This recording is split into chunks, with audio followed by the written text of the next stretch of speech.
আজ কেউ ডাকেনি। আজ সারাদিন কারো ডাক শুনিনি। ফোনটা বারবার হাতে নিয়েছি। স্ক্রিন জ্বলে উঠেছে, কিন্তু নাম ভেসে ওঠেনি। আগে একটা ডাকেই মনটা হালকা হয়ে যেত। কেমন আছো? এই দুটো শব্দই যথেষ্ট ছিল। আজ ঘরটা আগের মতোই আছে।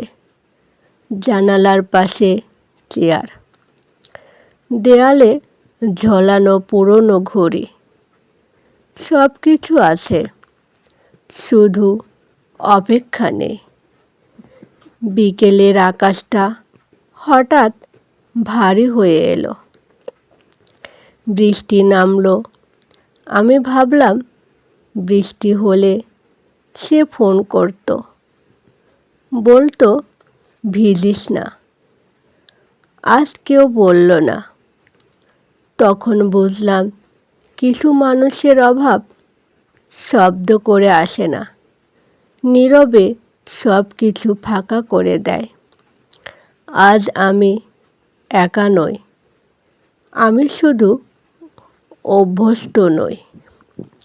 যারা প্রতিদিন ছিল, একদিন তারাই সবচেয়ে বেশি নিঃশব্দ হয়ে যায়।